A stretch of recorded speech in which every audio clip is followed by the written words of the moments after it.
good afternoon.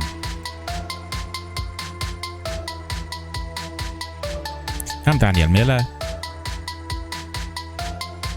and this is the Gaming Dialogue News.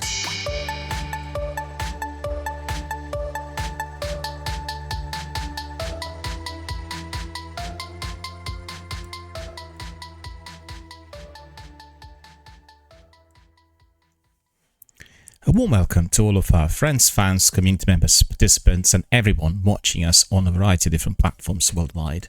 Thank you for joining us, and thank you for being our very dedicated and very valued community members. Today is a beautiful day here where I live in the London suburbs. It is very sunny, it's warm, and I have been able to enjoy some of that earlier. I went to a local market, I've done some shopping, gone to charity shops, and it's been really a very, very good experience of my Saturday so far. How was yours? What are you doing? Where are you? Are you also up and about? Are you having some bouts of sunny weather? Or what is going on in your local area? Ping us a message, tell us what you're doing, tell us what games you're playing at the moment, whether you are planning to go out tonight on Saturday, or whether you are going to be watching other people's streams or perhaps doing your own. Ping us a message to Facebook or to Twitter or to Instagram or to Discord or any other social networking platform. You know the drill, you know all the panels there on my About page. Just click on the one you like the best and say what you are doing. Right, not many news on the wire overnight, but those that did come were quite interesting. So before I get into this, a lot of that is about Xbox and their presentations and the future showcase event, which indeed we are very eagerly expecting and awaiting, and we're all excited, and we know the big games that are going to be presented in there, plus the secret game, Xbox Showcase Redacted, they called it. I suspect this is going to be allowed, so that's my kind of take on this. It's just a bet. It's not even a rumor. It's just what I think, because I have been watching and listening to all that's said already for quite some time.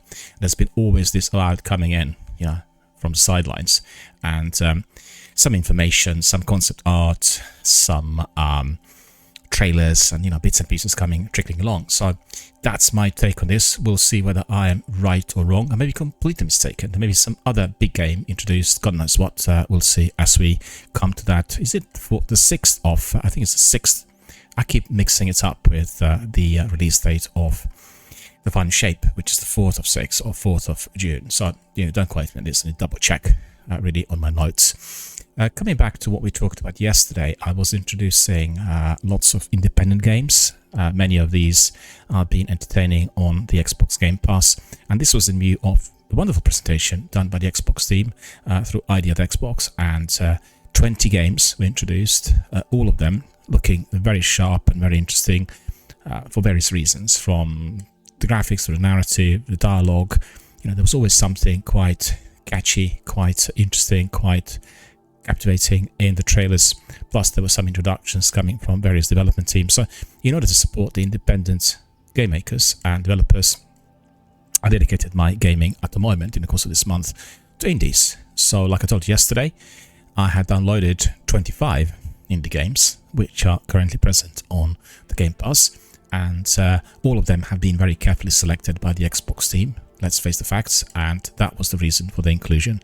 There was something original, something unexpected, something captivating about every one of the titles in very many different ways. And I had selected 5 initially in order to just try out different genres, different ideas, and I have been telling you about all of them yesterday. So I'll just very quickly recap on the 2 that I also engaged with last night after our gaming session. I'll just remind you what we did do here was a nice lengthy onslaught session of Destiny 2, and we had several people joining us. Sekapupu was one of them, and we had some new guests and some new community members who also popped in. A couple of those were selected through random matchmaking, and boy, we had a lot of fun. This was just absolutely extraordinary. There were so many interesting activities in there, so many battles. We did the playlist initially, about 3 or 4 rounds, which means 3 or 4 rounds of 10.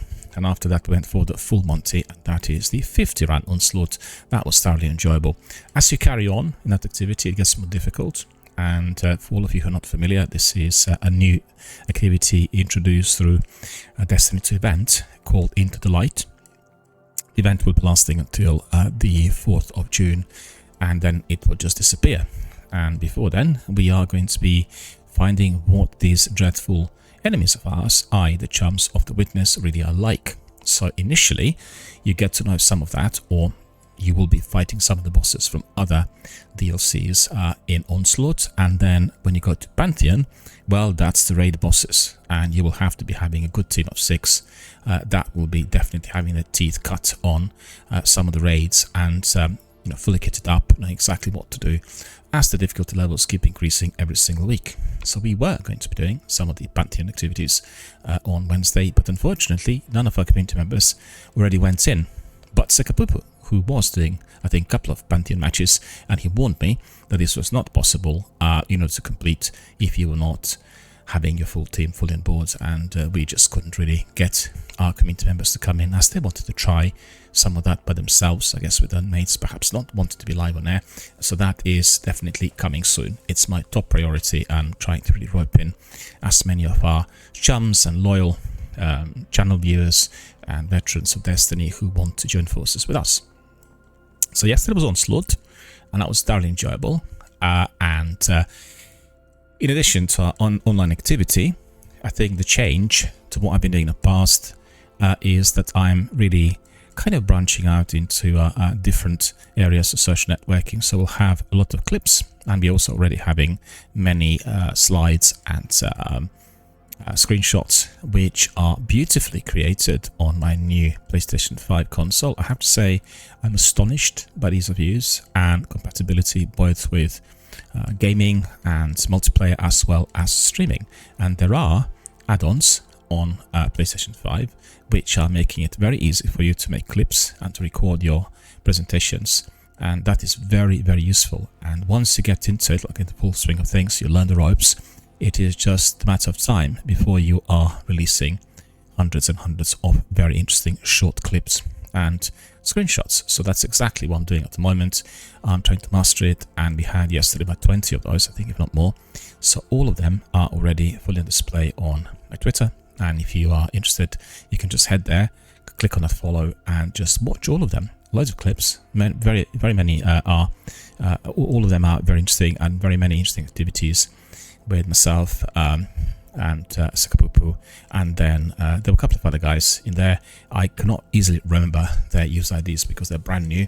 Who am I, or who I do is who do I think is one of the chaps. So thank you for joining us yesterday, and also a few other chums who were now becoming our brand new members of our community. And just enjoy the clips and leave some comments and views, share them. Not just because of the clips and myself, but because all of them are supporting our charitable fundraiser, which is for the Mind charity. And just make sure that you always either copy and paste, or just retweet, or just share the full content, as all the links for the charitable fundraising campaign are included in every one of these clips. It's extremely important. The campaign for Tilted Fire will still carry on. And the campaign for Mind through Tilted Fire will still carry on, and I want as many people as possible to be involved in the process of sharing the postings, and also contributing to this by just raising publicity for the charity. They need our help, they need revenue, they need donations, and that will help them to continue working and developing, opening up new offices and selecting new staff, and everything else. And most importantly, whatever you do in terms of your contributions will be most greatly appreciated by these service users, by the people who are experiencing some form of mental health problem, and people who are using the counseling and other services that the charity provides. So remember that, extremely important. Okay, so that was all about activity yesterday. It was enjoyable. I've got to say, I'm a bit surprised that we're not getting greater traffic on the Destiny 2 stream, but that's partly to do with many big streamers doing Into the Light at the moment through the Destiny category, but also due to the fact that lots of our friends here who members of our community are not that keen on the sequel. They much prefer the original game. So whenever I stream the original, we have very many people coming, and then whenever I stream the sequel, there aren't that many. So anyway, we'll try to really combine the two. We get the best of the two worlds, and I have to keep this in mind purely in terms of my charitable fundraising and the viewership, and generally the effort which is behind the process. And we'll try to make it really interesting and exciting and entertaining for everyone. So after that, I progressed to the indie games, which I already talked about, and certainly the two games that I entertained yesterday were A Short Hike and Open Roads, right? And A Short Hike, like I told you, is a wonderful, wonderful, small, quirky, beautifully designed indie game where you're playing one bird called Sophie, and I beg your pardon, she's not called Sophie, she's called Claire. There's one of the characters in there that I talked to who was called Sophie, and you basically have got to be completing many, many different tasks as you stumble upon various hikers, people, characters and animals in the field, in the wild, and then by completing these tasks you are getting certain abilities, like for instance you can fly, you can glide, you can climb the mountain better, etc, etc. It is thoroughly enjoyable, it's very funny, totally lovable, most highly recommended. The graphics are very much of a retro style. If you're into sort of 4K heavy duty graphics, that's not going to satisfy you, but the gameplay, the content and the activities are second to none. Make sure you go to A Short Hike and try it. I enjoyed certainly 1 hour of it yesterday and then migrated to Open Roads. Just very quickly put in perspective, A Short Hike is an adventure video game and it came from Canada, made by Adam Robinson Yu, and you're just trying to get cell phone reception, because when you go high up, as it's the case in real life, like if you go to big mountains like Alps or Himalayas or I don't know, Dolomites, you don't get any reception when you're high up. And so as this bird Claire, we are trying to get reception there for doing hiking, traveling around, walking, meeting other animals, doing funny things. So on all platforms you can access it on Xbox and PlayStation and PC. So anyway, that is what I recommend to everyone. I still have to be uploading a couple of screenshots. I've not done it yesterday, I apologize, but there were so many of those coming from Destiny that simply there wasn't enough time. But they'll come up and I will be having them for everyone's entertainment, and you'll be able to see visually what this looks like. Maybe in the future we'll try to combine some live online trailers, so people, maybe some of my gameplay, for people to see that live during my news. I'll have to really still work out how to do that on OBS, and also have to see whether I've got the right to do that, because with clips and other things, unless recorded through my own gameplay, there could be certain issues attached to copyright laws, licensing and everything else, which I absolutely in all circumstances want to avoid. Therefore, I don't want any of our community members to be live on air while some music is playing in the background, for the obvious reason. So after that, I've gone to Open Roads. And again, this is a game which you can access on Xbox. It has been recently released in April, and it's just like a really great game, looking like a graphic novel. You have two characters, a mother and a daughter. They have to be selling their home because the girl's grandmother, i.e. the other person's mother, sadly passed away due to illness, and then they start packing. And as they do so, they discover various items that used to belong to the grandmother, and then they realize that actually her life was different to what they generally believed, and they begin discovering certain secrets, and then a whole new story unravels. And then after that, they hit the road, they go to different places where grandmother lived, and discover even more, without giving you, further clues. It's like a road movie. You get on a road, and also it's a walking simulator. You keep walking around, point and click. You go through the environment and you're collecting items, and each one of them needs to be examined, and then you talk to your mother, and then you find out what to do. So again, the game had a mixed reception, which is highly surprising. I had looked into this because yesterday, as I was doing my broadcast here, I couldn't really find any negative reviews, but lots of people complained, I guess, about the simplicity through the overall cutscenes that seem to be very basic and very, retro old style like, and contrasted with fairly well-designed modern present-day and age environments. I think it's just a minor hiccup, considering you have a really good story and plenty of things to do. Anyway, that was one of the comments I've come across that was criticizing it harshly. I did find Open Roads to be, first of all, beautifully written. It's good dialogue. It's very much in tune, in sync with the way people are today. i.e. relationships between mothers and daughters, particularly the daughters who are coming to sort of mid-teens, late teens, and being rebellious, wanting to discover more things about the family and, the way things are when you are of that age. And it just captivates that really pretty well, and captures that. Sorry, my brain's a bit shriveled today. It captures that really well, and you have a situation where it's you, as the protagonist, who has to be reworking the entire family history, and therefore you have to rebuild the relationships you had with each member. And that includes your dad, who's no longer married to her mum, and your relationship to your grandmother and to your mother, about the disclosures and all things said and made in those 16 years, which begin to alter. So challenging for both characters, right? And I say very close to the bone for many people if they watch it. So as you will know, every family there are certain secrets, and not always these are volunteered. And sometimes even when the parents come to very advanced old age, they still will not want to say to children some of those things, because they would feel ashamed, or they would find that they have the right to their own privacy, particularly if those disclosures would cause some degree of upheaval, or if they were definitely rather unpleasant.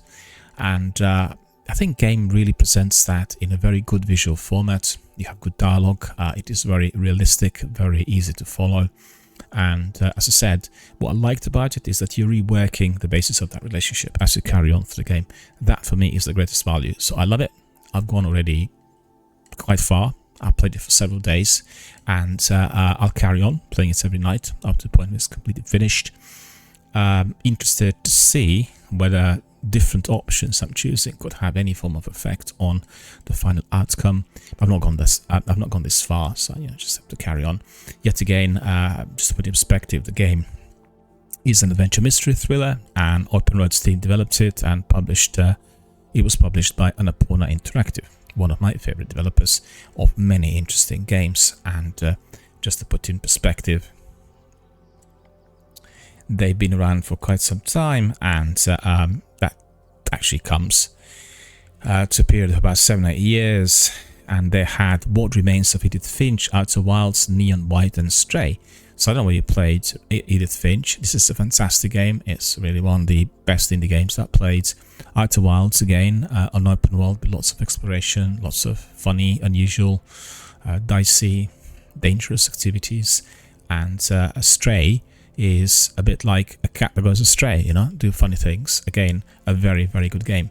All of these games have been available through Xbox Game Pass. I played all of them and highly recommend everyone. But coming back to the game that I'm describing, Open Roads, it was released across the board on all platforms, and you can play it on Xbox or PlayStation. And the two lead characters in there, mother and daughter, are being played by Kerry Russell and Caitlin Dever. And as I said, very easy to download. In fact, it's not as small compared to all the other indie games. All the other ones that downloaded, by 19 of them, were anything between 500 megabytes to about maybe 1.5 to 2 gigs. But this one is like 9 gigs, which is a bit more. Still will download very, very quickly, and you'll be able to, first of all, you can play it on cloud, and then, you can just download afterwards and enjoy it with better quality graphics and sound and everything else. In addition to that, the games I talked about, which I have not played yesterday, are Cassette Beasts, Celeste, Chicory Colorful Tale, and Citizen Sleeper. I told everyone I had a real problem with Citizen Sleeper. I found it to be very interesting and very mysterious and very unusual. It's a bit like reading a sci-fi novel or a big fat Frank Herbert's book, similar to Dune. And you have to be reading all these things on your screen and then pursuing certain options. A lot to read initially. But I find it confusing. I couldn't work out whether it's a turn-based strategy game, or whether it is just like a point-and-click, or is that something that is like a written book which you need to be pursuing through, imaginary dialogue and different options. I don't know. I find it confusing, so I can't really give my judgment. I need to spend more time examining how the game works before actually playing it. But definitely something that reminded me of some of those British sci-fi graphic novels from the early 80s, which I used to read. And they used to be published in, what was it called? you know, the magazine that was publishing Judge Dredd is for AD, and keep mixing it up with Beggars Banquet's label. And so if I made a mistake, then correct me, please. I used to go to Notting Hill Tape and Video Exchange, and they had a shop there with comics and graphic novels and books. Still, the shop is there, just at a different location, and I'd get the whole lot of these graphic novels and just read them. They were really, really interesting.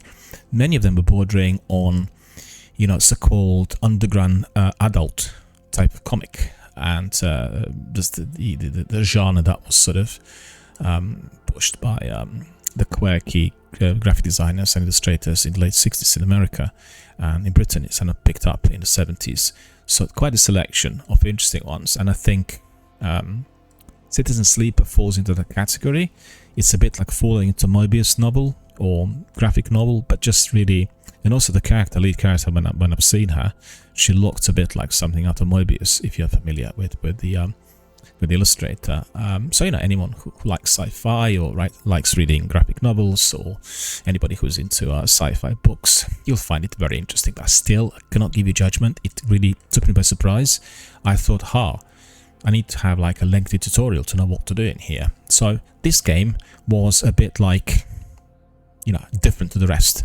But Chicory and Celeste and Cassette Beasts and Short Hike, they're all on the same page. Every one of them is enjoyable in different fashion, very simple indie games. And as I said, please, please, please download and support those indie developers. That is absolutely pivotal. They need your support in the same way as our charities need your support. So simply subscribe, support, donate. I should say that a bit slowly. Subscribe, support, donate, and help our charities and help those indie developers. I mean, the first thing you can do, in addition to downloading them off the Game Pass, you can also go to Xbox YouTube channel, and you can watch ID at Xbox presentation. It was done through IGN, so they had 3 hours of different types of activities on offer. The initial section was with reviews and few introductions of several games that have been around for a little while, and then you had the big presentation with 20 different trailers and some introductions, and then there was a follow-up. So all of that is interesting, and you can also watch and listen to the Xbox team talking about it on the weekly podcast, which I think is also one of the best podcasts on video gaming around. You got to listen to it every single week if you want to be kept abreast and if you want to get the news and everything that's going on in the industry. So all of that is basically one big parcel wrapped up with lots of indie titles which are soon to be arriving. And well, in addition to these two, I'm also playing Vampire Chronicles and Pico Nico, two indie games which I had downloaded a little while back. And Vampire Chronicles were also introduced in the presentation. They have a brand new, very big update that gives you extra maps and abilities and activities and all sorts. So anyone who's interested, please definitely have a look and make sure that you are downloading it and playing it. Phil Spencer says one of his favorite games of recent years, and other people said it's very addictive. The only thing you need to do is to just walk the character. You don't have to do anything else because the character is reacting automatically. And you know, the automated activities will basically flush out all the enemies and vampires and ghouls that keep surrounding you at all times. But you need to know where to go. So your controller and your direction button and your self-mastering the movement is going to be critical to your success. I mean, in fact, initially I was getting killed every couple of minutes, but when I played it last, which was 3 days ago, I managed to survive about 12 minutes, I think, and that's the longest I had in the arena. So as you are surviving the longest, you're getting various unlockables, you do different things, and you get special abilities, and it's a very enjoyable game. Retro style, old-style gaming type of visuals, similar to Space Invaders and, you know, the Commodore and Sinclair types of games which we used to play years back. But at the end of the day, it's the gameplay, it's the content that really matters. So don't be put off by this, like myself many times in the past. Just grab those games, make sure you display some tender loving care towards the developers and provide them with feedback. You know, they'll appreciate you. Give them some feedback on Twitter or email them directly, and they will see that you're interested in the game. And some of those guys are always waiting to hear from our community members in order to know how their game, their product, the painstakingly made title, which is always a massive big labor of love, how it was made, and they will be very glad to respond to any questions, concerns. And also, we want some of these companies to be growing. We want them to be as big as Bethesda or Bungie or any other in due course, and that can be happening if we provide them with that degree of accreditation and with that kind of support and exposure. The big cheese, the big guys, people who invest in video gaming markets, they are watching, they are monitoring the overall responses to new games and new titles. They're always interested in finding out what the responses are going to be from people who have never heard of them before. So, watch this space for more information on some of these titles and those developers, because at the end of the day, they will grow, just like any other. They start small, they produce one major title, which turns out to be very interesting and is embraced by many people globally, worldwide, and then they just get more investment and they carry on. And that's the story of Bungie, Bethesda, BioWare. The list just goes on and on. It's different if you're Microsoft, but don't forget, Microsoft had started in a shed. There's 2 people in there, and we know who these people are. Don't need to pronounce the names. And for quite a few years they were just doing it in the shed, and then suddenly, bingo, the Windows were invented, or whatever, the systems which they created, and they became Microsoft, and they just ascended year after year. Today they're $1 trillion company and have more muscle than any other corporation in that business or that section of the industry. I'd say one of the companies that got more muscle than any other in history in view of what they actually can do with their resources. And this is what they're doing with gaming. And they realized that consoles are expensive to produce, and they're now trying to tie the console gaming with their production of PCs and Windows and all else. And you've seen in recent times that Phil Spencer and his team were very, very keen on promoting Game Pass for PC, which was almost unheard of initially, as they wanted that to be like a special package attached to Xbox. But times have changed. As you'll hear in the news, which I'm just about to read, there are some indications that they are creating a new partnership between 2 consoles, through which they are going to be sharing the vast majority of the titles. So that is certainly the wind which we are getting. Whether this is to materialize, we'll see, but there are some indications that the competition, as we've known it, is receding, and they have mutual interest in supporting each other's products for various reasons. Most importantly, the reason is the direction that have been built in the industry, indicating the games have got to be played everywhere, on any platform, with cross-platform access and save, and that is what we've had already applied to many games, Destiny, Apex, for instance, Warzone included. And you want people to be able to do that. I know that some developers are quite keen, and publishers, to provide you with cross-platform save, but they're not providing it with the cross-platform game access. So it means that you are having the content which can be saved on, let's say, 3 of your platforms, 4 even, but actually you've got to still purchase the game which is applicable to that particular platform. So I'm not keen on that. I think this needs to change. That makes it unnecessarily arduous. Like, for instance, with Apex, I played it on both Xbox and PlayStation, and then on PlayStation I'm level 195 or so, and or whatever the level is, I can't remember off the top of my head. And then on Xbox I start from scratch. It's not fair, really. It just makes it really tricky and difficult, and what we had with Destiny Warzone is a lot better, and I support that. And as you know, Warzone and Call of Duty are basically part of Xbox family of games, and gamers, or I should say game manufacturers, game studios, and they will be paving the direction for everyone else, believe me. It's a huge corporation with massive big names and companies attached to it, and they will persevere. And I said yesterday in my broadcast, I just wondered whether in the US they'll introduce a new law to which this will be prohibited, because they did have this already with film industry, where in the 30s, with the development of talkies and sound pictures, you suddenly had a situation where the big studios like Warner Brothers, MGM, all the other ones, RKO, they were basically the owners of production, distribution and exhibition. They own everything. So they had their own cinemas, their own distribution companies and means to which they were sending prints to various parts of the world, as well as their own cinemas, which just screen their films, the films they produced. So it's a complete monopoly, and it's very non-competitive in terms of how the industry works. And you really wanted at that time also for that to be, I guess, broken up to enable other businesses to thrive. And I think what we've seen, certainly in the last decade, from about 2012 to today, is similar to what we've seen in cinema during the 1930s.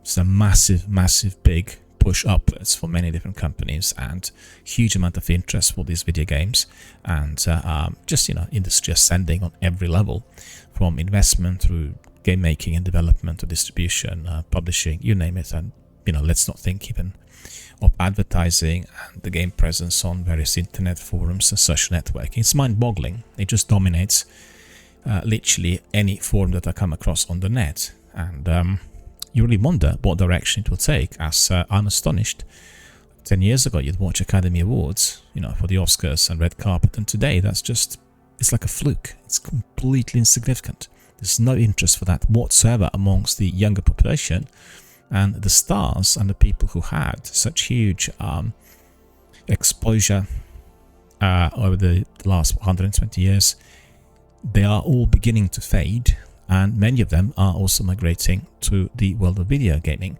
for the reason which is known to everyone. There's huge interest for this. More than 4 billion people are playing video games every single day, and that is simply a force which you cannot fight against. It's the fact. You need to wrestle with it, or you become a part of it, or join forces, and that's what many people are doing.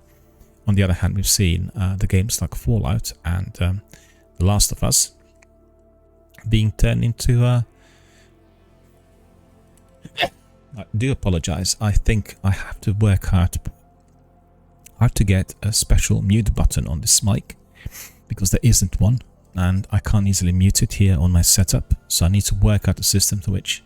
Anyway, I'll work this out. I do apologize. It was the same situation yesterday where I sneezed live on air, which is not something that I ever do.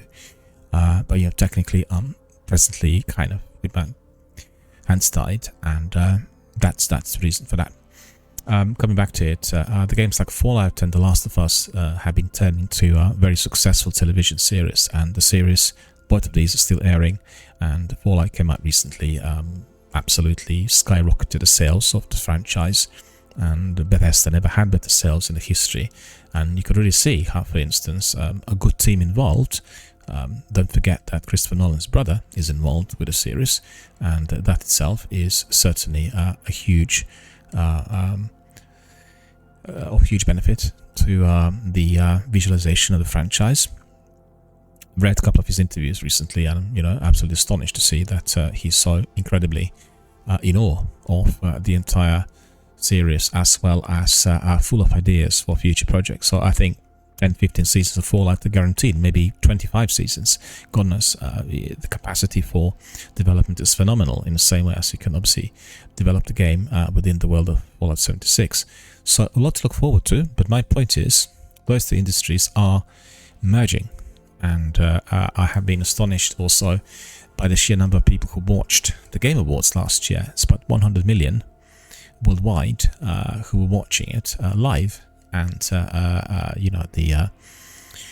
the Academy Awards this year in America were watched by maybe 12 million people in the US alone. So that really shows you that the numbers have been dropping, and that the interest and the preference of many people had been swinging into the other direction. And I think that's the future. I mean, I certainly feel for myself and my cinephilia. I've been a cinephile and a film buff ever since I was about 3 or 4. Watched everything over the years. I don't have the same urge to run to my multiplex to see all the new releases. In fact, the last couple of weeks, ever since I came back, and despite the illness which I've had, there was nothing that would make me run there. although there were some really good films on offer, at the moment there are several films I still need to see, and I'm probably going to see them this week before they disappear. But there's much greater sense of urgency to step on a game that just popped up on Game Pass or PlayStation Plus. It's hard to tell why. I think partly this is linked with the overall experience of news and the quantity of news floating around the internet, also through YouTube and Instagram and Twitter and various video gaming hubs. It's just phenomenal.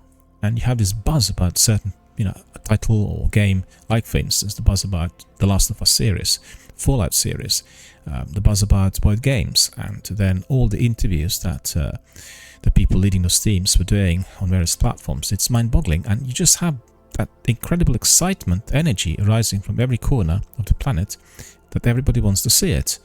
So it's the same thing to what you've had when they released Jaws or Godfather or Star Wars, but that is really absent from the world of cinema of today. I mean, I very strong, correct me if I'm mistaken, but I really strongly feel that. And when I talk to my kind of cinema buff, cinephiliac friends, they all say the same. They're not into video gaming industry, but they feel that the quality of films and the way the industry is progressing had been greatly affected by many things which are present on the internet or on consoles, and therefore they just do not know what direction the whole industry will take in due course. So one way or the other, we need to wait and see what happens. But I certainly have a lot of hope for the members of our younger generation. Mike's going away a bit. For the members of a younger generation of gamers and viewers, I believe they'll have a lot more choice. And as it was the case with film, that combined arts with theatre, with musicals, with performance styles, all sorts of people from circus or varieté or vaudeville, they all joined forces when film as a medium came about, and we are experiencing the same, yet on a different level within the world of video gaming. So really very interesting to see what the future will hold for us. And also at the end of the day, I'm very glad and feel privileged to have been able to live in this period, because we have a situation that's similar to the 1930s. And I remember talking to many of the veterans of the British Film Institute and various other film museums worldwide. Sadly, many of them are no longer with us, about exactly that, the way things were in the 1930s, the way they were experiencing the changes, and how there was this huge amount of energy and hype. You had people walking the streets and being modelled on certain film stars, and it was just a wonderful, wonderful experience for them, something totally new. And we have exactly the same today. A situation where you walk the streets and you will see people dressed up like certain characters from video games. Cyberpunk, probably the most prominent, but I've seen others as well. And considering how popular Fallout show is at the moment, I wouldn't be surprised if in my local area I'll see people walk around in those boiler suits. Ali God is here. Hello, Ali. How are you doing? Good to see you. Thank you for joining us. Thank you for joining our podcast, our gaming news session in here. Ali is one of the best Destiny players on the planet. One of the world record holders for various activities in Destiny 1. So if any questions, anyone watching who wants to talk about Destiny 1 and anything that still needs to be done in there, well, Ali is definitely your man. Isn't that right, Ali? How are you, sir? Long time no see. Anyway, I'll carry on with all of my news, because I've been kind of putting the perspective on what I've been doing, really, my gaming experience. And also just want to say that, remind everyone that this stream is yet again, like any other, linked to our charitable fundraising. And we are raising funds for our charity here in Britain called Mind, the charity that provides services for people with mental health problems, anyone experiencing emotional difficulty or psychological pressure, and they offer services around the country through various professionals and volunteers work for them. And if you are wanting to be involved, if you want to be helping, if you want to support their work and the development, you can donate. And you can donate through my channel here by entering About page and then clicking on a panel, any panels in there dedicated to our charities. You get Tiltify links together with the stream, and you can just simply donate. Any form of donation from anyone, anywhere, will be greatly appreciated by those who need it the most, and that's the service users, people who are suffering from mental illness and who will be then able to use the services and be offered further help on any level, inclusive of psychological, emotional, and practical. And our friend Ali says, hello, yes sir, it's been a minute. Yeah, it's been a little while. Well, you probably have not heard, but I talked about this this week. I've been quite ill and I suffer from sciatica and therefore couldn't do anything. And also my dad, who is in his 90s, had been quite ill for some time, and then I was providing primary care for him. So that's the reason for this lengthy absence, the lengthiest absence I've had from any forum within the last few decades. And the health issues were the reason for that, and that was concerning first and foremost the health of my dad, and then my own health, which indeed still not is too good. I still have not been fully recovered from sciatica. I still feel some discomfort, and also this week I had, unfortunately, out of the blue, contracted a double ear infection, so I could barely hear on either of my ears. They're completely deaf, and that's due to physio and swimming and aquafit exercises to do with my sciatica, and then chlorine and water in a swimming pool got into my ears, and therefore they caused me this infection. It's happened once before, and I'm not sure why this came about again, but I only can think that my immune system had been very seriously eroded in recent months due to everything that's been going on. And I had a lengthy period of about 46 days without proper sleep due to my father's health, and that itself had been detrimental to my physical well-being. Health is always, and should be always, the utmost priority for everyone.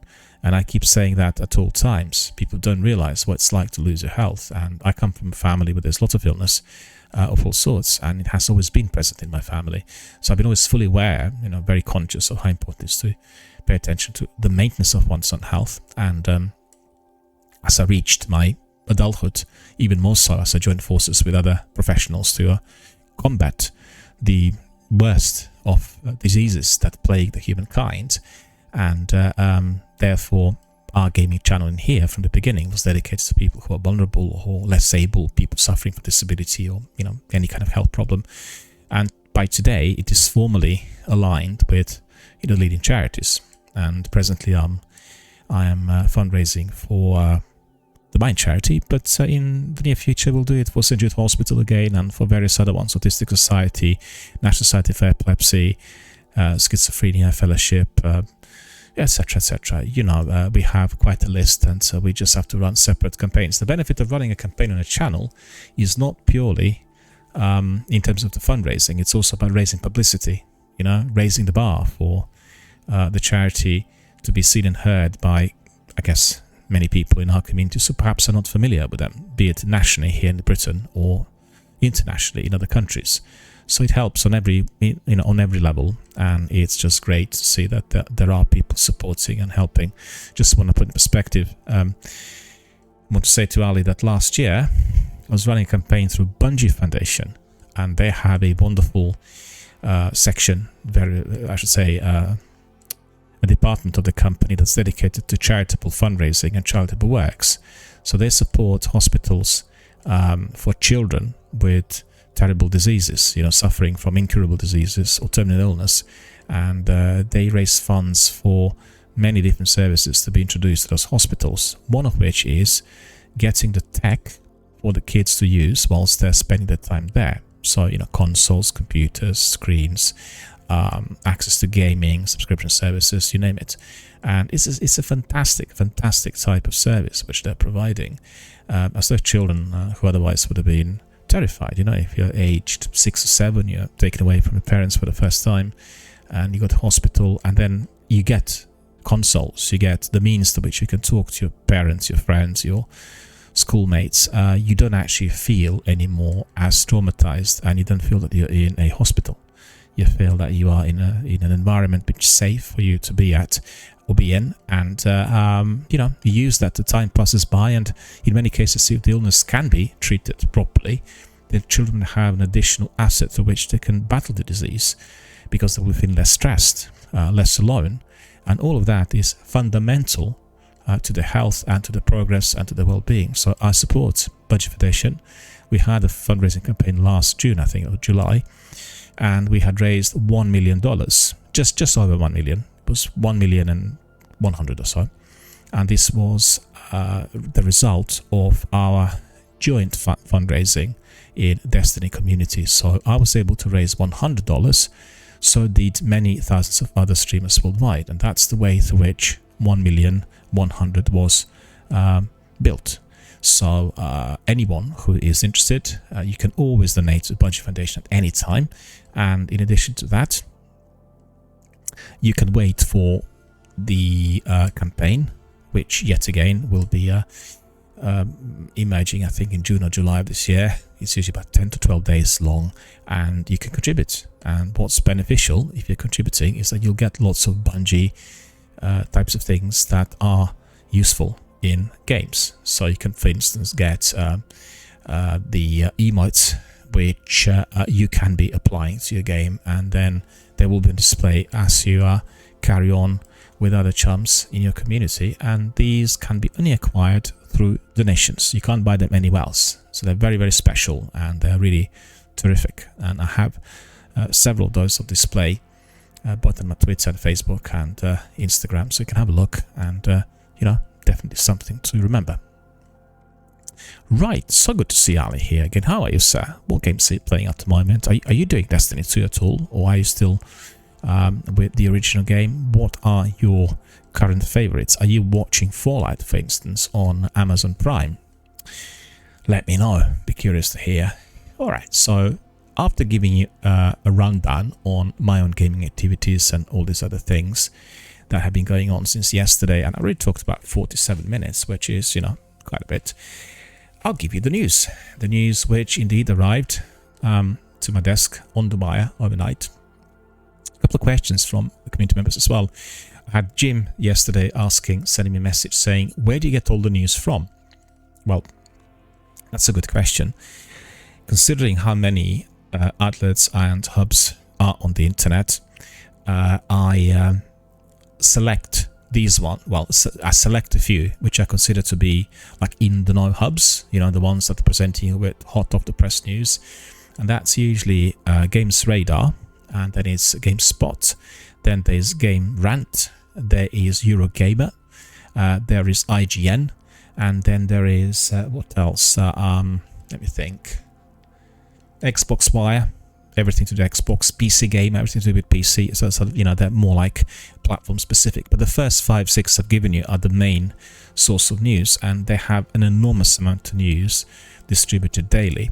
So it's quite, arduous to filter out everything which is in the know. But I tend to really pick up on a theme, like what's the main bit of news for today and what is going on out there which is of interest to everyone in a medium term. So like, for instance, you got Starfield update coming up soon, the first DLC, so that's one theme. Then you have Xbox Showcase, another big thing. Then you have Stellar Blade, the big release and expected success, etc, etc. So then you kind of pick up on these themes and you bring them into the week and you talk about them as you go along together with other things. So these 6, Games Radar, Game Rant, GameSpot, then you have Eurogamer, then you have PC Gamer, you have Digital Foundry. I forgot to mention, they're fantastic. They're like video bulletins every week. And then you have Xbox Wire, or Pure Xbox, that gives you also lots of information on what's happening with Microsoft's platform. And anything else that comes in on my newsfeed, which is connected to the channels I'm following. And these ones will always have the best and the most important news. I forgot to mention IGN, I think. At IGN is also, they're not just game specific, they provided the news, from entertainment industry overall. Originally, they were International Gaming Network, right? I was even subscribed to the magazine in the 90s. So that's really where I get my news from. and I kind of read them probably throughout the day, and sometimes in the evening before I go to bed, and usually when I get up, the first thing I do in the morning when I get up is I drink water with lemon. That's the first thing, and I drink usually 2 pints. 1 pint immediately, and then the other after exercises. I exercise immediately on waking. There's about 30 minutes, 40 minutes. It's like a mixture of stretching and physiotherapy. And after that, I have breakfast, which is a healthy breakfast. I don't really cook the usual English. I make like porridge or a nice muesli dish with 3 or 4 different types of fruit. Sometimes also topped up with yogurt, and also with cinnamon and with turmeric. So those 2 things together, really good for your immune system, very good for your digestion. And after that, I go and have a shave. Now, I actually gave you the wrong way around. I go and have a shave after exercises, brush my teeth, go and have a shower. So all of that is done like at once. And after that, I have my breakfast. I'll repeat it again. Firstly, it's lemon with water, then it's exercise, then it's shaving and teeth brushing, and then after that it is a shower. And as I complete all of this, which takes probably about an hour, then I have my breakfast. And after breakfast, I do the news. So that's the drill, for every morning. And the news sometimes are voluminous. They're not just concerning the news from video game industry. They also concern films and current affairs. So just think about it. On certain days, you've got like a major event breaking out, be it in any of the industries, it takes up a lot of time. But the trouble is, if you got 3 or 4 major events breaking out across the board in different industries, then it is very, very voluminous. But you have to be brutal, and you have to select, and therefore you need to have your main sources. Like in terms of current affairs, it will for me always be the BBC. There will be Sky News. There'll be maybe CNN. And then sometimes I look at other news, in order to get some information, like Euronews, to see what's happening on the continent. Sometimes go across the board to watch the news that are not aligned with the English-speaking nations. And, it's just a variety. We'll have a few which are the main source, and then you will derive the best information from them. Ali tells us, I'm still on Destiny 1, speed running Vault of Glass currently, and I've seen the Fallout trailer. It looks very interesting. Well, sir, if you are on Amazon Prime Video, you can watch it for free. The whole season is easily accessible. And The Last of Us as well is not on Amazon. I think it's on HBO. But these are the 2 series I talked about today, and the series which kind of are merging the 2 of the industries together, and that's video game industries with cinema and films. And I think that's the way the overall industries are progressing into a merger, where we have now games being turned into very successful television series. Because we've had sometimes in the past that graphic novels come into film and they were terrible. They were just absolutely laughable. But that's not the case anymore. There's a lot more investment in there, many more expectations. The reason for them being of bad quality was primarily the view that they were of no significance. So they were being patronized from the word go. Right at the onset, they were patronized. They're not important. That we shouldn't really pay too much attention to this. Today, considering 4 billion people are playing video games, that industry is taken very, very seriously. It's unbelievably high revenue which is being generated by those activities that actually is surpassing any other level of investment anywhere. Maybe only in the Wall Street and finance industry will be topping it up, but it is certainly something that does require attention, and it does really muster respect from people who are involved, particularly on the investment side. So they really want the series to be tip-top. And I've got it on my Amazon Prime, the Fallout series. I have not watched it yet. That puts me to shame, but that's because I've spent the last few weeks, on one hand, battling the disease, which I'm having at the moment, and on the other, trying to really set up a system, which is the new setup that I have here for streams and for everything I do here. And that's taken me a long, long while. Testing it, learning about it, using it, and it's quite advanced, so it does require a lot of knowledge on the tech and everything else. And I'm quite happy that I've managed to get this far. So the streams and the podcasts and all other activities I have here are now up and running. And yesterday, I guess, was the final hurdle overcome, as I had to swap my new headset for PlayStation 5. I bought a new Razer one that has a very high quality mic. The weird thing is, Turtle Beach has got a terrific sound on the headset, but the mic is not particularly good when you are streaming and recording. And with Razer, it's the other way around. The mic is very good, doesn't pick up any peripheral sounds or anything, and really the voice is quite crisp and clear. Yet the headphones, really poor, really bassoonish type of sound and not good. I mean, maybe it's that particular model, maybe it's something to do with the way they were used before me. I don't know, it remains to be seen. But so I'll be able to use Razer for my streams and then Turtle Beach for other things. And what I do here on my PC is with a standalone mic, also Razer, which is plugged into a new setup, OBS on my laptop, and various other gadgets which I'm still learning how to operate. And that is then yet another add-on to what we do here.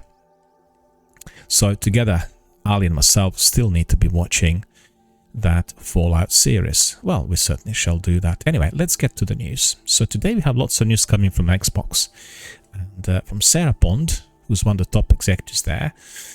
We've seen some very nice postings on a game that I really, really like, that I really want to see ASAP. I watched trailers and I've seen some presentations.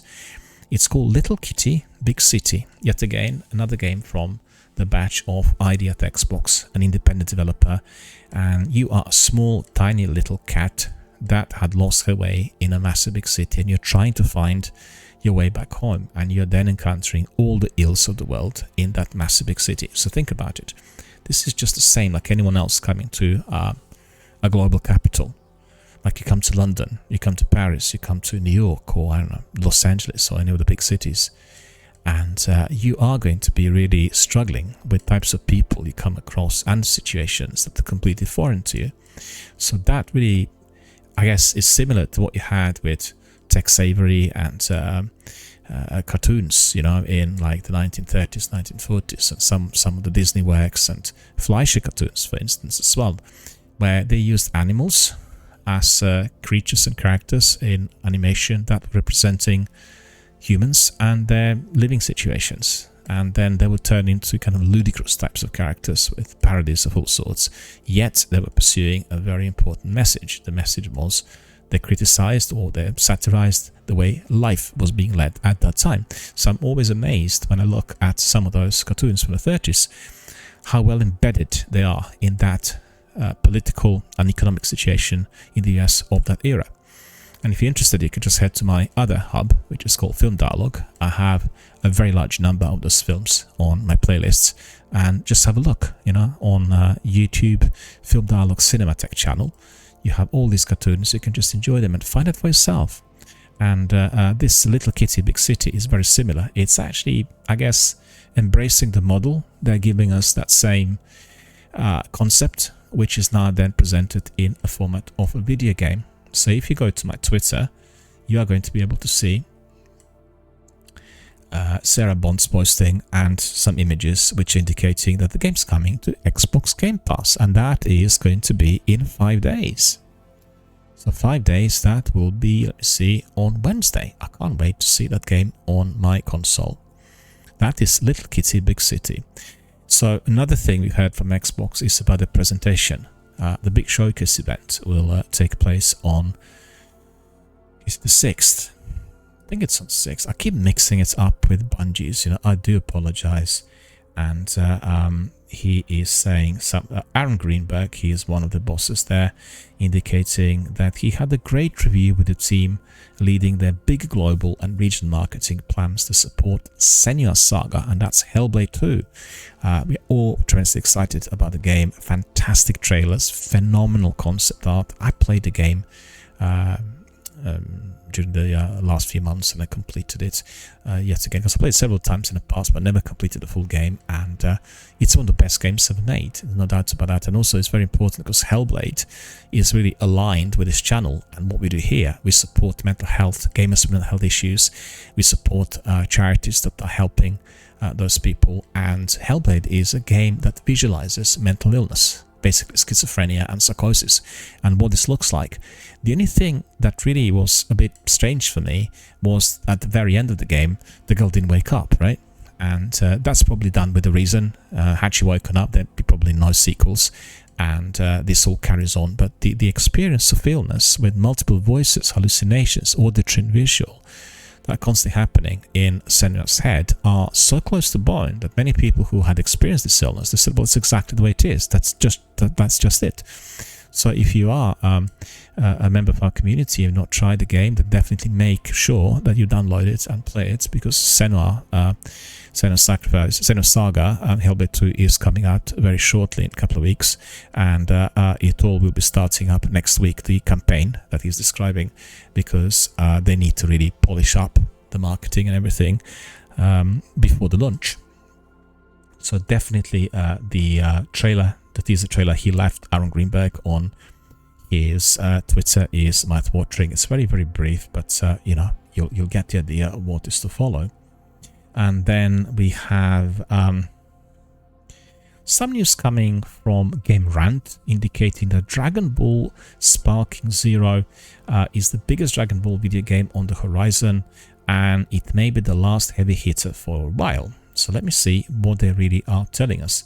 They talked about this for some time, and this came out yesterday, saying that with each announcement, they're basically coming closer to the release of the game, and the latest character that they promoted is the Master and Apprentice, who is in a trailer, and then they include the basic forms of Goku's closest allies, as well as androids, future Gohan, future Trunks from the DBZ version of Trunks, alternate timeline, and even without knowing the full roster or mechanics yet, this Dragon Ball Sparking Zero looks like a tremendous successor to the old Budokai Tenkaichi games, and should light players once it's ready. So they're speculating that when the game is released that there probably will not be any immediate sequels or add-ons or DLCs, but that's a speculation. We are all very excited about Dragon Ball, and I have seen some of those advertised in my local Cineworld a little while back, and they are producing lots of animated feature films which are aligned with the industry that is in Japan and Asia, and I recommend everyone to go to cinema and see some of them.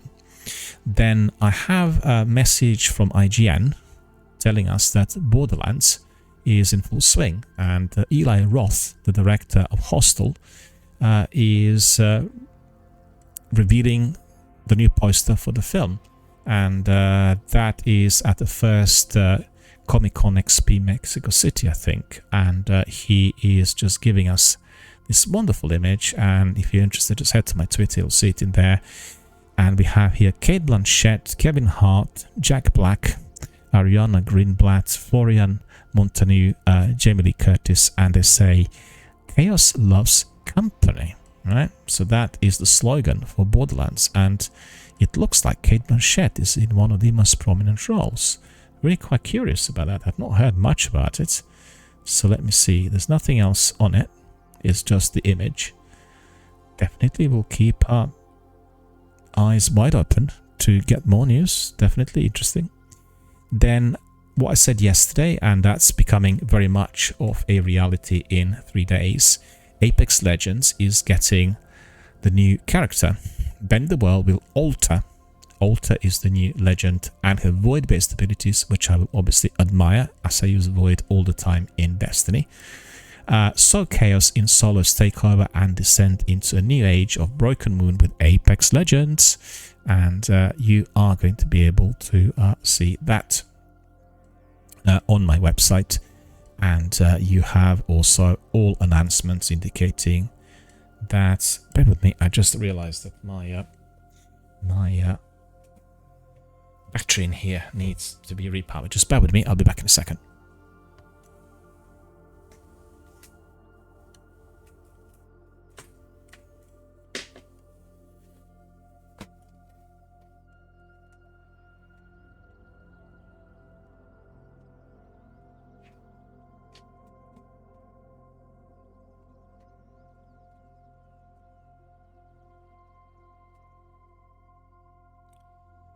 we are sorted. Somebody's sending me a message in here. What was it? Let me see.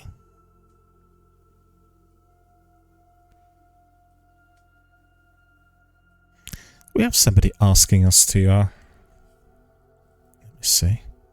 That's not it.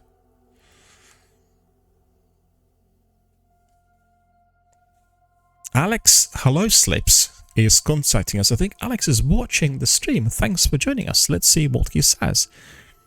He says, hey, I hope all is well and appreciate the follow. Could I ask you for one more favor? I've recently returned to Twitch and I'm trying to grow that platform.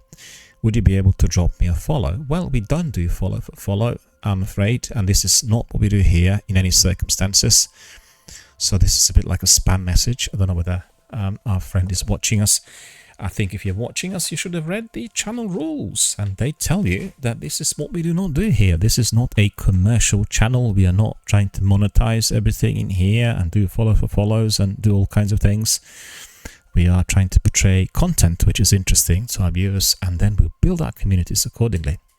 So I'm afraid I'm unable to help. And I'll have a look at your channel. Don't worry about that. I'll have a look. If I like the content, I'll give you a follow. But just don't do that again, please. This is not something I appreciate, because it is a bit like spam, or it is like, you know, doing cold calls, and we really don't like that. And upon Interactive, the company I talked about earlier, is saying that the New York Video Game Critics Circle is giving some really good views on the game Open Roads, which they produced, and they said that Open Roads keeps a heavy story engaging through its optimistic protagonist. So let us see what they said. And New York Video Game Critics Circle, in fact, I listened to an interview with one of the chaps from there. He was on Xbox podcast a little while back, and I was quite curious to see that he originally was a film critic. Not originally, but for most of his life. The guy in his 50s. And recently he just swung towards video games, and he's explained how video games are an extension of the cinematic world and all this, which is true. And I will have to keep an eye on the New York Video Games Critics Circle, because I think they've grown, and they have a very, very good internet-based hub. So they are talking about this game and promoting it somewhat. And Jenny, they're very positive. They said they have a story-rich adventure. It's a story-rich adventure game developed by Open Roads team, published by Nippon Interactive. So we know that you play the girl, etc. So he says that for him, and the writer of this review is Ronald Gordon. He is a member of the New York Video Game Critics Circle. He says that for him, Open Roads was really an emotional roller coaster of a game. From start to finish, there are moments of tension, of connection, joy, sorrow. It really feels like the focus was put on how this family situation lies somewhere between the fictional and the realistic. And that's exactly what I said to you earlier, you see. I've not read the article before, but just the way it connected with me as well. And he said losing a beloved family member to illness and distancing another to divorce is very hard on everybody. But in times of despair, there's always a faint hope that may turn things around in this moment. Its main character, Tess, an energetic teenager who follows her heart more than her mind and dives headfirst into solving this big mystery. Grandmother Helen sought to hide, well, it was the secrets of grandmothers basically. Her tenacity and hunger for the truth pushed her mother Opal to go on and basically carry on with this fact-finding road trip, something that she's adamantly against.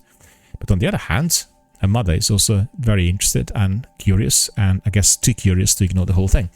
So that's really what they think, and he is telling you that it's all about emotions, and I completely agree. Like I said earlier, Open World is a game to which you get a picture of their relationship, and then you have to rework in the same way as they have to your connection with them and their life and the activities which they've gone through that were previously not known to them. And on the other hand, on a more reflective side, you need to be considering your own situation, your own parents, your own family secrets, and you're kind of reworking it both ways, partly to do with the characters you watch in the game, and then greatly to do with yourself. It's almost like a psychoanalytic circle for which you are trying to recognize your own life and mysteries and secrets related to your family and your own relationships with various family members, and perhaps things that you be curious about, but you were never daring to ask, you know, that sort of thing. And I really, really like the game. So for me, it is definitely 10 out of 10. So what will be the next batch of Xbox games on PlayStation 5? So that's a big thing. I mentioned earlier that this is floating around a bit of that bit of news, sort of rumor that they're trying to do away with exclusives. They want the titles to be present on both platforms. They're mutually exchanging the titles. And although they're formally confirmed at Microsoft, they'll be providing PlayStation with 4 major titles. So that's AAA titles. They've not stated, you know, what games we really they had in mind. And I have some ideas, but I'm not going to tell you what my subjects are.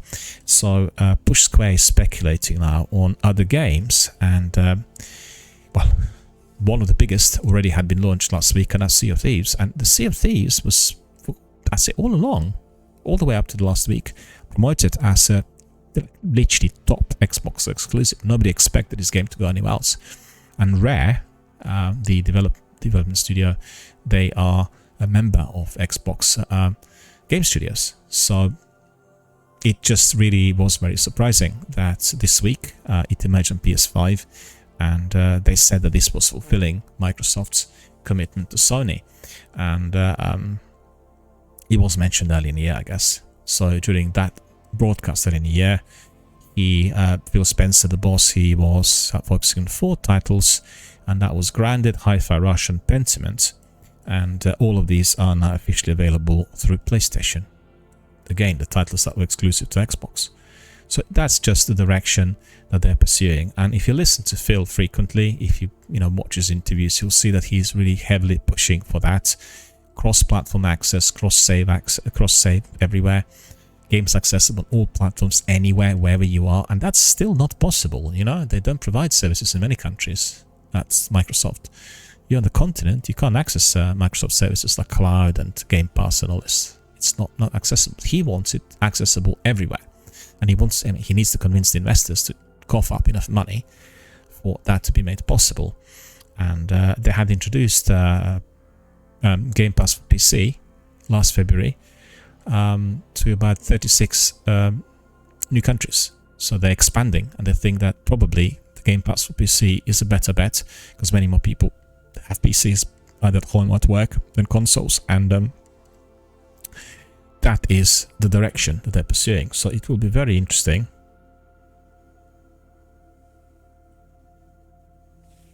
Just a minute. For whatever reason, I'm seeing here that I'm not getting enough power for some reason. Turn on my.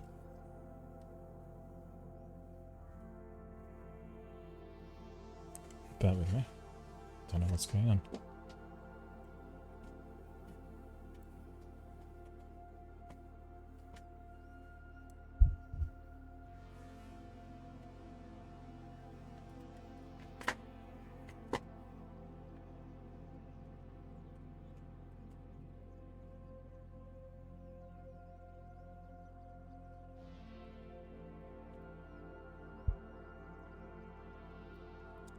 Coming back to the titles, I think this was expected, and so they're speculating there at Push Square what are the next few titles, because we've seen Grounded and Hi-Fi Rush and Pentiment and Sea of Thieves emerging already on PlayStation. So they really are, I guess, trying to find out whether this would also include Halo and Forza Horizon.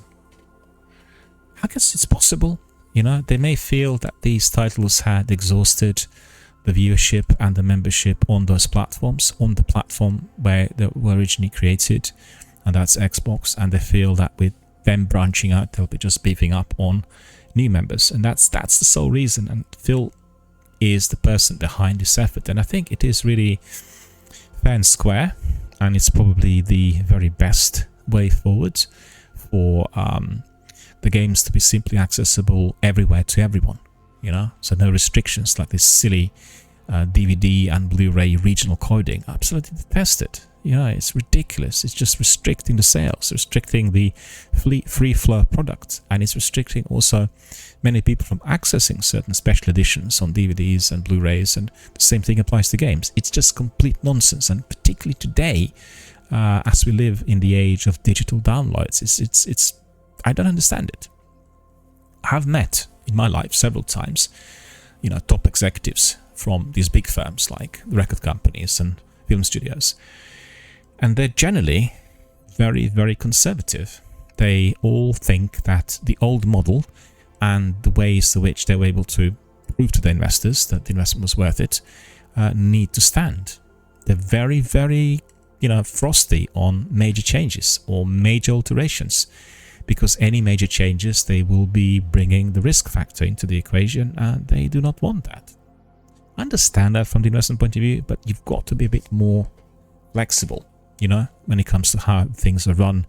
And you're seeing the whole collapse and demise of, for instance, VHS industry, then Laserdisc industry, then DVD industry, then Blu-ray industry, then CDs, then the vinyl. All of that just plummeted and collapsed as they were not forward-thinking enough. They were not allowing the change in terms of the price ranges and everything. And I think Phil, certainly as a member of the younger generation of gamers, he would be pursuing the direction that he feels is contemporary and forward-thinking, and I applaud him for that. You know, I think it's really very important. If he manages to do this, this will be revolutionary. He will be remembered in history for being able to break the barrier which was preventing that degree of development. And Phil's one of the greatest guys, you know, in the industry. He's a terrific bloke and a hardcore gamer from his early youth, and somebody who knows everything about gaming. And in addition to that, he's obviously very well versed and kitted up on anything to do with business. And ever since he came to Xbox Studios and Xbox as the senior executive, they're just moving from strength to strength. Everything that you've seen in the last 10 to 12 years was one way or the other aligned with Phil and his team. So that's fantastic, and thoroughly enjoyed it. But he has got huge problems with some of the investors, I've got to say, and there are many things on Xbox which need to change or improve in order for Phil's vision to become really alive and well, you know. And that really, first of all, would involve any product launch that's launched through Xbox will need to be massively tested before it's released. And you know, there are several things on the console, or several, I should say, tools on the console that actually don't work, and they're being sold as part and parcel of the console as fully workable. Twitch streams is one of them. And, you know, I just don't understand it. It's just completely ridiculous that the console be launched, and you know how many people are going to be watching the streams and how this is going to be helping the sales, and you're still not doing what you need to be doing. Basically, doing the basic tech on the product before it's fully released. And then the other main thing for Xbox is free access for everyone everywhere.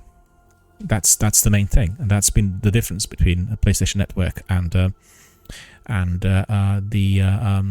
Microsoft what's called the Xbox Live Gold, which had been accessible just in a limited number of countries. And PlayStation also spanked towards this model recently, with PlayStation Plus being the streaming service that's not accessible in every country. But the best thing is, if you are subscribed to the PS service in a country of your origin and you travel, you're still accessing your own account and you can still access the services wherever you are. That's not the case with Microsoft. So, you know, like for instance, I take my PlayStation to Europe, and in any country I can access PlayStation Plus and whatever I pay for. And that I can't do with Microsoft, with Xbox. I can only access it in some of the countries where they support these online and cloud services. So, you know, these are the things that need changing. Anyway, they're speculating about Halo and Forza Horizon, and there have been some rumors about Gears of War. So Gears of War, they said, is likely to be migrating. It's a lengthy franchise series, one of the most popular series, which were Xbox exclusives, and I think they also exhausted their fan base, and therefore they want to branch out. So we've seen that major changes are coming to Broken Moon when Season 2021 launches next week. And if you're wondering what's this Broken Moon, well, that's all to do with Apex. And the new season, season number 21, is going to be coming our way next week. I'm very excited about this. I played most seasons, although not extensively. I was very much into the season initially and played some seasons quite a bit. But, you know, with time constraints, I've not been able to team up with some of our old squads. And Apex is a wonderful game. It's very funny, plenty of memes, you know, funny bits of dialogue, excellent gameplay, proper battle royale, bigger maps, and I really look forward to the season. So that's coming. Let's say changes to Broken Moon when season 21 launches, and a new legend is coming in, and they're overhauling Broken Moon with fresh points of interest and a brand new landscape, and that's going to be altering the map's identity.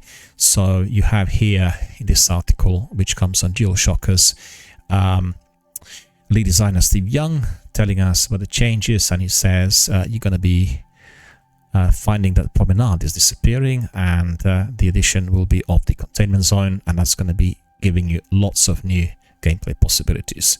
So that just around the corner. Really curious about this, and the changes look good to me. So if you're interested, just go to my website, go to my Twitter, and access all the details. There's a whole big interview with Steve there through DualShockers, and you know, definitely something for you to read.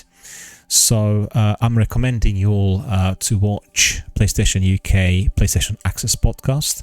It is being released on a regular basis, and they always talk about various games and issues which are PlayStation related, and you have there Crow Country's co-creator Adam Vane, or is it Vian? I'm not sure 100%. I apologize if I pronounce it correctly. So Adam Vian or Adam Vian, and he is telling the team of PlayStation Access everything about his game and how they created it. So definitely very, very interesting. Definitely have a listen and have you know, watch that on PlayStation channel, and that's on PlayStation Access channel, isn't it? It's not on the regular. Yeah. So you need to go to PlayStation channel and you'll get the access to the podcast. All the information is there. We talked a lot about Silver Blade, and Silver Blade indeed is the hottest game industry at the moment. Been released just about a week ago. Huge amounts of followers, huge amounts of gamers worldwide doing it, and massive, massive big thumbs up coming from everywhere. I know there's been some controversy linked to the way the character looks and the the perspective that perhaps she's overly sexualized and perhaps presented in a more controversial types of outfits that are sort of exposing it more than what is usually seen in games. But we did see other games in history of the same kind, Bayonetta being one of those, very similar to this game in terms of how the characters were presented and created. I remember being in Paris when the game was launched, a French developers game, and they had phenomenal presentations, like in shops and streets and elsewhere. And you know, I absolutely applaud the developers for producing such a wonderful game. And again, games are not for everyone, you know. Some games are more geared towards adult audiences, and that needs to be kept in mind. Kotaku, for instance, thinks that Stellar Blade's Eve is basically hottest when she's not revealing everything. So let me see what they actually are trying to tell us. And I think you know, that brings us to the world of photographers, where you have some of the very best, like Patrick Marsh, what's his name? So a block in my mind. Go on. Guy Bourdin. Guy Bourdin is one of them. He would be always trying to tickle the viewer's curiosity by concealing something, you know, so just like elements of certain characters and the activities which would make you think what's happening outside of the frame. And I thought it was like really ingenious in those days. So Levi Winslow from Kotaku is saying that he actually thinks it's the same technique, although he didn't really connect it to Guy Bourdin, it's just my reference, that, you know, that would be the best in Stellar Blade. And he says with over 70 outfits to collect in the PS5 exclusive, some are hotter than others, and he says, well, that many of those are being now displayed on Instagram, and lots of people are collecting them and doing various things. There's been a hot topic of discussion online. Well, we talked about that quite a bit this week, And lots of people said that perhaps they were more focused on the lead character compared to the monsters and the battles. Well, I don't agree. I watched Mika's stream last weekend, and I thought it was really very, very interesting to see how everything worked. You know, the outfits are blending in with the character with the environment with the monsters. The monsters were beastly and terrifying. The battles were exciting, very similar to what you have in Japanese games. And, you know, it just seemed really good for me.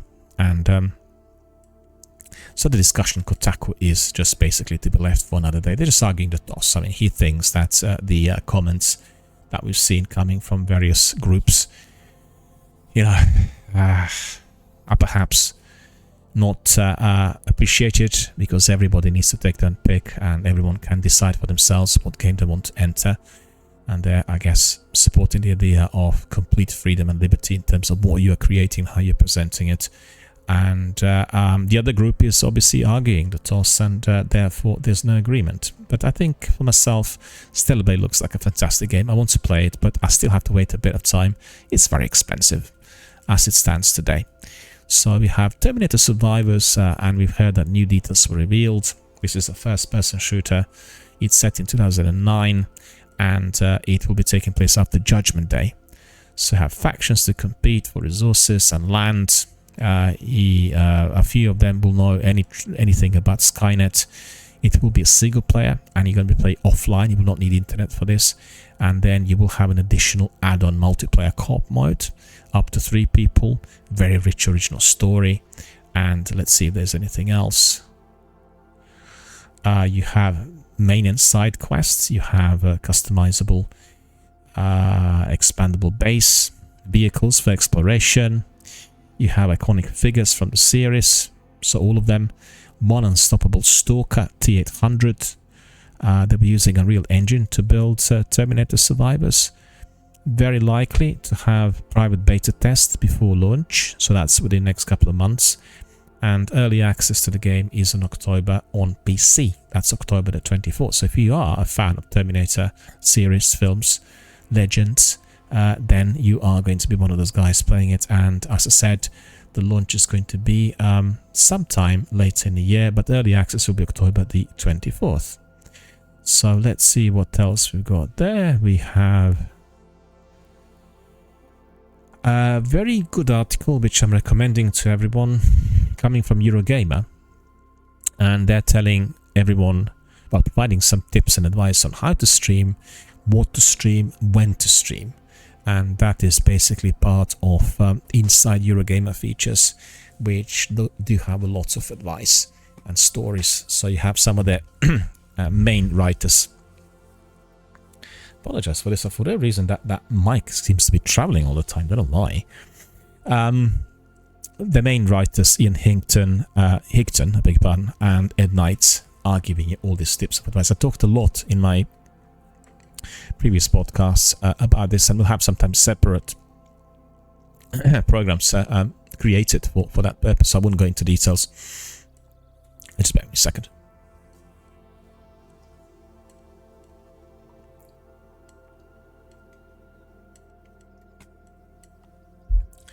So I won't go into detail, but anyone who is in our community and who is a budding streamer who wants to learn more about the streaming techniques, the choices they need to make, the equipment they need, the times when they can stream, all of that, just head to my Twitter. The article is there, or you can head to my Twitch, and then you can access my own podcast, which was dedicated to this, clearly labeled on highlights.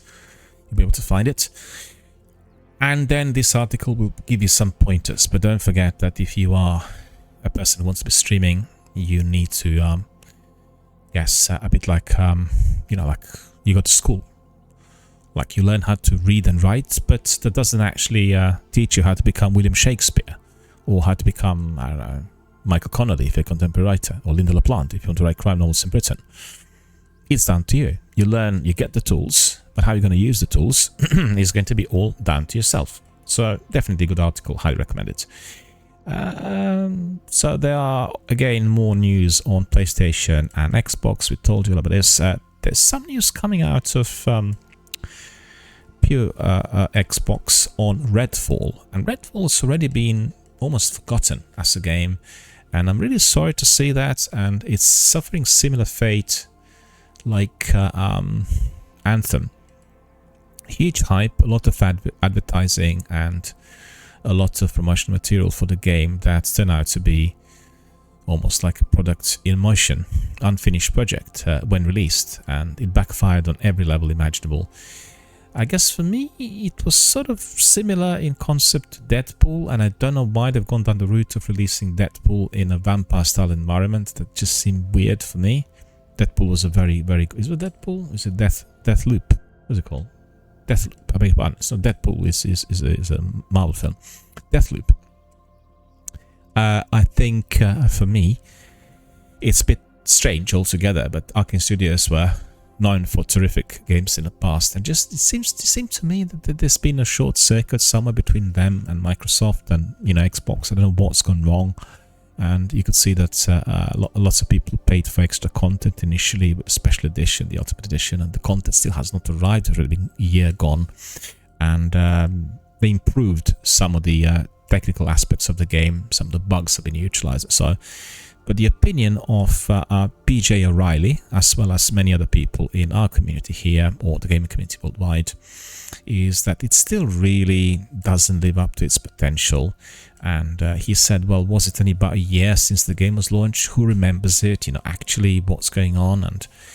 And he says it seems so much longer in game industry terms. So many titles would have popped up in the time between. And you had, for instance, Baldur's Gate 3 emerging last year, which I guess wiped out everything else. It's such a massive big game, such a masterpiece, and phenomenal in every way. Just bear with me a second, I need to reposition myself.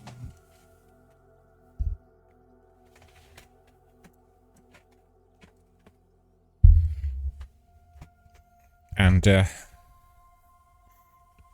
I mean, obviously we can't compare these two games at all, but certainly there have been many games released since Redfall emerged, and they said, well, it's really weird that the particular style of looting and shooting that Arkane settled on in its 2023 Vampire Adventure has fallen even further out of favor than it already had done 12 months ago. It seems like a really long time ago, but that's true. And he says that it's been missed, and this looter shooter arrived to that particular party as the last of the revelers stumbled over the door. And also there's been a problem with a 30 FPS and technically didn't work, and then the game arrived in a fairly unimpressive, I would say in an appalling state. I played it initially during the first week and I stopped playing it. It was just too bad. It just technically didn't perform at all, Loads of glitches, loads of problems, and it just didn't work. It's as simple as that. And contrary to the developers like CD Projekt Red that had the same problem with, similar problem with Cyberpunk, and then they spent an enormous amount of time trying to fix it. In this instance, the game was just dropped, and similar to Anthem. And I think it's a completely wrong approach. If you had so much advertising and so much attention given to the project, you then would have to be reinvesting in order to make it fully fledged. Otherwise, you can't release it before it's properly grown. I don't understand the logic behind it, but in any case, it's just the guys behind the company that took these executive decisions. So let me see what he says about the current status. 1 year on from delivering this opinion, we returned to Redfall for its first anniversary, and we had a luck. So that's the guys from Pure Xbox, and we made our way off that big mad ship that's been frozen in place, and then we've gone to the other areas of the game. We got our bearings under Blood Red Sky, hooring up, and all the lore we could find as we prepped for our first vampire encounter. And then again, it all pretty much looked the same. And he said you have like first 20 excellent minutes soaking that incredible atmosphere as the sky eclipsed, and nothing about that's changed. There's been no major updates since last October, and the core game's exactly the same. When the vampires arrive on the scene, the very first sign of action, the problems are everywhere. if you come to this game completely fresh, then you would pick up on the bugs, and there are still bugs, and they are really occurring straight away. And the whole story carries on and carries on, which means there's been no major improvement on anything. And that is very, very strange, I have to say. And the writer in there indicated that Arcane is such a great studio, and if they were to announce Redfall 2, then that simply would be very, very strange, because most people would not want to migrate and pay any money for that. And he's saying that he's going to really write it off completely as irredeemable. Well, that's very sad to hear. I mean, I thought that both Anthem and Redfall would be worked on in order to be massively improved, you know? But obviously somebody else thought otherwise, and they were not investing. They didn't want these games to succeed eventually after that selection of initial problems on release. And then we have some information on Baldur's Gate 3, and we have one of their directors saying that some of the guys from Larian, that's the development company that made the game, were feeling uncomfortable with the RPG's horniness, but the goal was to treat it like what you would see on TV. And many people in the company were, you know, raising eyebrows about this. So he says they had several members of the team, and one of the guys there, who is the director Sven Binky, he indicated, we tried to be as true to life as we could. Internally in the studio, there were some people who felt uncomfortable, and we said, well, hang on a minute, this is not a game for children, it's a mature game, so we're going to treat it like you would if you see certain things on TV. Series I refer to, he refers to, was American Gods, which I thought was really well done in how it treated mature themes and fantasy settings. So he said, well, it's very hard to compare Baldur's Gate 3 romances to any TV show, but as far as he's aware, there isn't another show on TV where a druid shapeshifts into a bear, and then he kind of hooks up with a half-elf. So he said, I get what... I know, it's the writer, beg your pardon, I just got this wrong. It's not the director who said this. I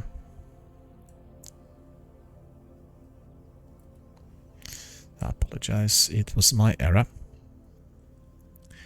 And he said also, you can do really crazy stuff and then still can relate to it. It was always tastefully done. I mean, the famous bear scene, it was really a squirrel that was not looking. The rest was the theatre of your mind. You fill that in, and we really didn't do anything about it.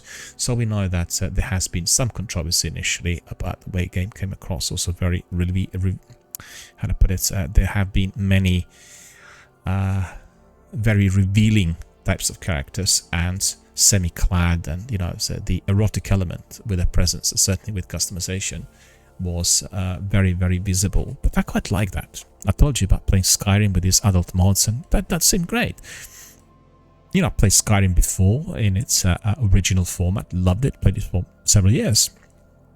And today, the game's been just completely reworked with these adult mods, and you get a different perspective on everything. You know, it's like a different activity. In addition to that, I was able to get infinite inventory. I could collect anything I wanted, so that was fantastic. Anyway, let's just push on, coming to the end of our news for today. The question is, what are you playing this weekend? You've got Star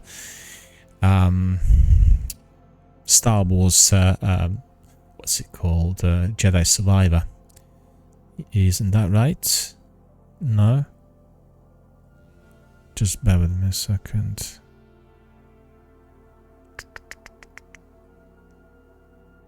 Yeah.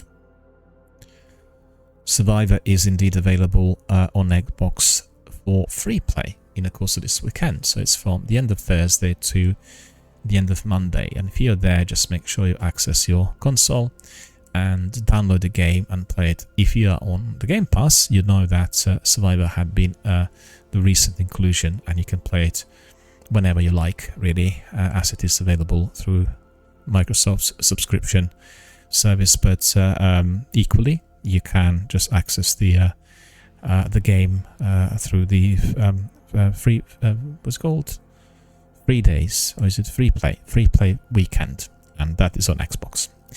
All right, so we have then some news coming from Ubisoft, and Ubisoft is telling everyone that their new game, XDefiant, which has been tested and tested and tested, and we've seen some presentations during the last year showcase linked to the game, and we know that it had lots of technical problems. This game is now announced to be released in the course of this month. So finally, the game, which is going to be similar to Apex, it's free to play, but with lots of things that are going to be purchasable from various stores. And it is May the 21st that they confirmed as their release date, and definitely that date will be in your diary if you are in awe of FPS, PvP types of games, and if you play the Warzone, Call of Duty for instance, you will want to try this one. It's a military assault styled game, and I'm not exactly sure what the story is and what will be connected to, you know, whatever narrative it will have, but the PvP content is of greatest interest. And then they said the pre-season will kick off on the 21st of May, and then they had many problems with technical inconsistencies, and that's common, you know, with lots of PvP games. The difficulties there are always linked to many people coming onto the servers, and then things melting, and then, you know, the game is not being able to connect to the in-game activity, or having crashes, or all kinds of technical problems. And that's been the case with very many of these, and therefore lengthy tests and many different types of approaches in order to make it work are absolutely fundamental and necessary for any of those projects. So we hear here from Ubisoft, they're just reading what they said, is that you'll have access to 14 maps, 5 game modes, 24 weapons with over 44 attachments, and there will be some factions, and they will be called Cleaners, Echelon, Libertad, Phantoms, and then the premium faction, DedSec. And they said when Season 1 kicks off 6 weeks later, there will be another faction added to the game, and they're also expecting 3 new weapons, 3 maps, and the game's first 90-tier battle pass. So, you know, loads of different activities, but looks of it sounds hectic to me. I'm very curious about it, and I think it will be launched to Xbox because it was part of the presentation. It's free of charge, so obviously I will download it at some point around the May the 20th, and then I'll try it on the day. So mark this day in your diary. It's 21st of May for XDefiant, and that's really the brand new game coming from Ubisoft, PvP game, lots of shooting. And very quickly I'll give you just a few more news which I have here, and we'll wrap it up with our favorite developer. Insanely ambitious Elder Scrolls remake, Sky Oblivion, shows off another reason it's not releasing under 2025, and the refreshed dungeons with unique appearances will be there for each region. So that's, I think, a fan-made, fan-based project, and yeah, it's a volunteer team behind Sky Oblivion. A fan-made remake of the Elder Scrolls for Oblivion comes out with the new development update, and this chap who wrote the article for PC Gamer, that's Ted Litchfield, says that he played the original Oblivion for a million hours, and he's just wondering how this is going to be so different. And then he says, well, consistently this is impressing him how Sky Oblivion addresses one of the original game's greatest weaknesses, its repetitive environments, while preserving the hazy high fantasy daydream vibe that still has a hold on my psyche 18 years later. Well, obviously they just reworked it, you know, and he gives you all different types of ideas on what in fact they were doing and what you can be doing. And he says that they're bringing back those motivational level up messages from both games, Oblivion and Morrowind, complete with custom ones which are based on your race, and then chosen class specialization. And then you realize that all your life you've been coasting along as if you were in a dream. So suddenly, facing the trials of the last few days, you actually become alive. And the list just goes on and on. So it looks like a very, very interesting selection of updates, right? And if you're interested, just head to my Twitter, access the article, or you can go directly to PC Gamer. They have this article there with all the details. I've not played it. I'll definitely try to find it. I'm quite curious after reading the article. Then we have Crow Country, and that's the game that was introduced on PlayStation Podcast this week. Then Little Kitty Big City, Pac-Man Mega Tunnel, Battle, Jump Champs, Indica, and a couple of other games coming to the Game Pass. As we've heard, the Little Kitty Big City will come out on the Game Pass, I think, on Wednesday. And what else? Some rumors about Resident Evil 9, indicating that it could be released in January. And one of the insider is claiming this, reported on VJC. I'm not certain that that's actually true, but anyway, we'll wait and see. And then you have also some wonderful concept art given to us by Don't Nod, and this is related to our link to Life is Strange, and we talked a lot about the new game that's coming out shortly, and it was presented during the Idea Xbox on Monday of last week. So they said that it's basically Fan Art Friday, and yesterday they had a fantastically beautiful scene of Max and Chloe chilling with some hot drinks and cakes, and this was created by Takanadem, right? So Takanadem is this illustrator. Let me just have a look at this page, and it's a wonderful image. And Takanadem is an artist, female artist. She is doing various illustrations related to different games, and you can access instagram.com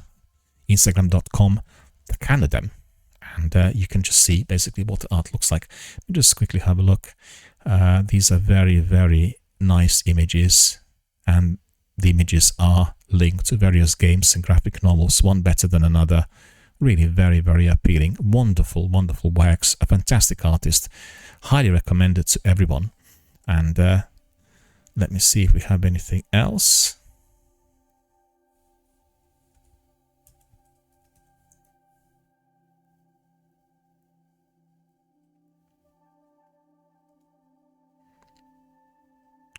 Just coming to the very end, our friends. I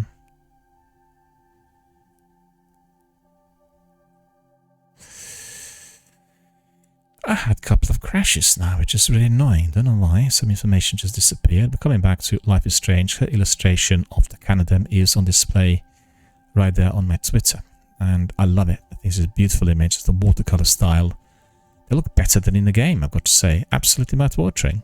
Go and have a look.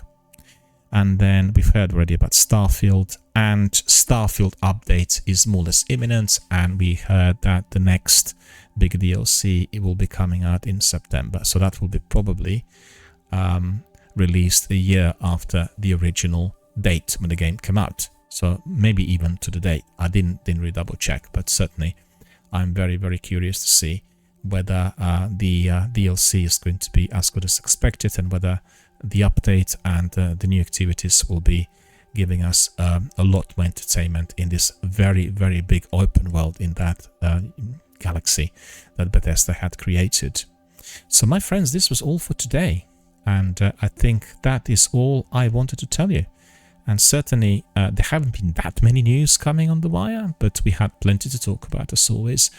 And just keep in mind that every single day there are some exciting bits of information popping up on the internet, but always rely on the main sources and always try to verify the information. As you've seen today, I've given you some news from Push Square and from VGC, giving you rumors, and you need to separate figures from fact and fact from reality and fantasy, so that we know exactly what is going on and what kind of news are coming our way. We need to know whether what is being said to us, like Resident Evil 9 coming out in January, whether this is just somebody's imagination, whether the information is coming from the developer. So always triple check, always make sure that the information is accurate and relevant. Alright, so that is all for today. That's the news bulletin for Saturday, the 4th of May of 2024. Hope you enjoyed all we talked about. I thank our friend Ali for popping in and saying hello to us. Very good to see him. Yet again, if you are a Destiny gamer, you want to learn about Destiny 1, you want to learn about speedruns and how to crack certain raids, how to become the world record holder, then you can just go to Ali, because guess what? He's one of those guys, and he was telling us about this and teaching us with tips and tricks a little while back. So Ali is your man if you are reading and learning on the speedruns in Destiny 1, and make sure that you connect with him through my Twitch channel. All the details are available there, and he will be very, very glad to help, as he was indeed helping us and other community members here several times on live on my broadcast.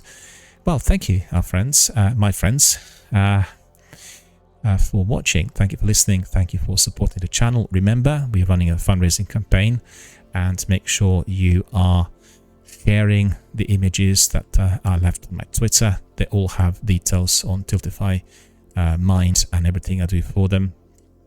And as I said, I'm supporting the Mind charity based in the UK, our charity that helps people with mental health problems, and I'm trying to raise as much revenue as possible through my channel, my streams, postings on social networks, and everything I do at the moment. And so if you are one of those guys who's interested, please donate generously, and that will help those people who need your donations the most, and those are the service users, people who go to Mind in order to rebuild their lives.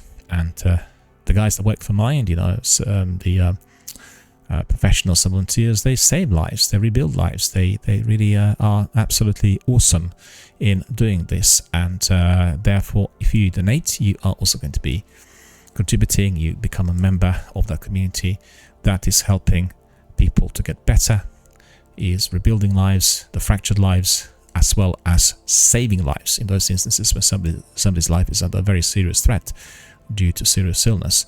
So make sure that you subscribe, you support, you donate, and then you help our charities. Well, thank you for listening, and I wish you all a very good night, and I'll see you all soon.